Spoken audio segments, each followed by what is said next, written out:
But something's wrong now, Mr. Trudeau. My heat and hydro now cost me more than my mortgage. I now not only work 75 hours a week, I stay and work 15 hours a day just so I don't lose my home. My hydro bill,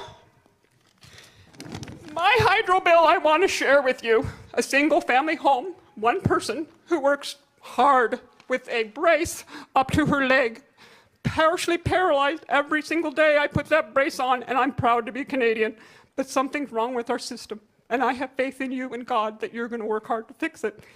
How do you explain to a woman how she's supposed to pay a hydro bill $1,085? And I did it. I've done it. I've done it for the last year. I lived without hydro for 5 days after paying a $680 bill. They showed up one day. I came home from work in the hottest day of our last summer to go 5 days in the heat. I have epilepsy, a disability. I called and I begged our hydro company. They wouldn't do nothing. 5 days I lived in that heat.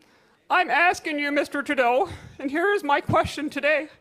How do you justify to a mother of 4 children, 3 grandchildren, physical disabilities, and working up to 15 hours a day, how is it justified for you to ask me to pay a carbon tax when I only have $65 left of my paycheck every 2 weeks to feed my family? I'm asking you to fix our hydro system. I'm asking you to fix Canada.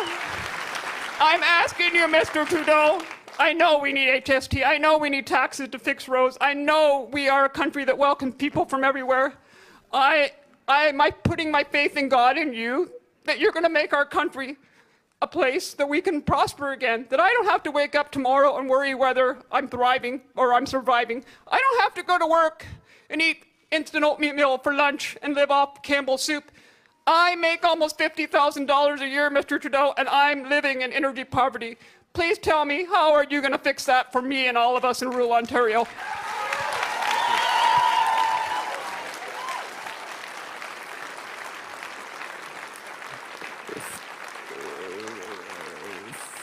First off, on behalf of everyone here, let me say thank you, not just for everything you do, but for sharing that extraordinary story with us. Your strength, your determination is an inspiration and example to us all.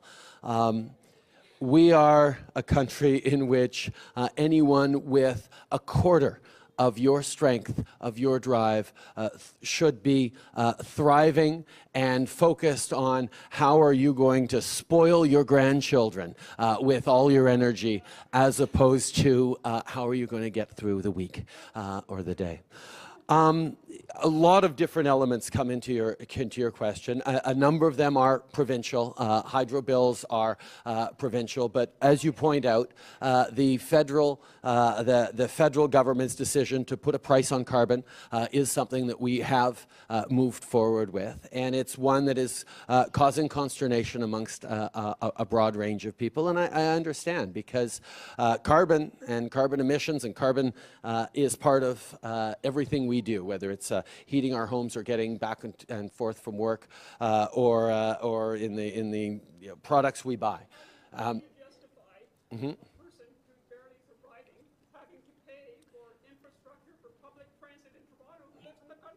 I entirely agree. Making money to provide for rebates for people to buy $150,000 electric cars when most of us can even afford a $20,000 car. Indeed, indeed.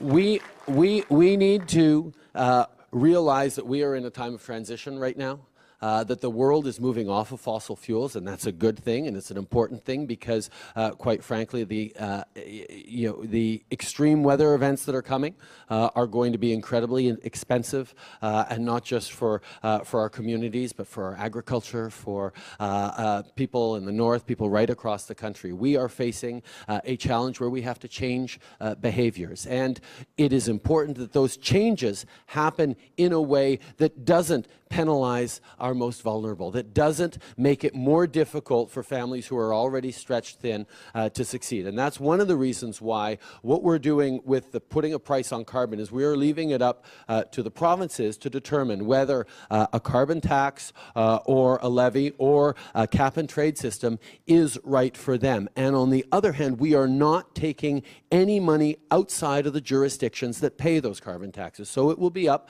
to the government of Ontario to ensure that you are not penalized, that folks like you don't. We haven't brought in any carbon tax yet, ma'am. It doesn't start kicking in for another few years, okay? But I understand your concerns. And what is so important is that in this time of transition, we do not penalize people who are already stretched to, and in some cases, beyond the breaking limit in terms of their finances. And that's why being smart about how we reallocate those funds is essential, and that's what we're leaving it in the hands of the provinces to do, and I'm trusting they will do that responsibly and not penalize you further and challenge you on that. But we need to get off fossil fuels. We need to make this transition. We need to start protecting our lakes, waters, rivers, streams, our lands, our children's future. And that means we are going to have to go through a shift period.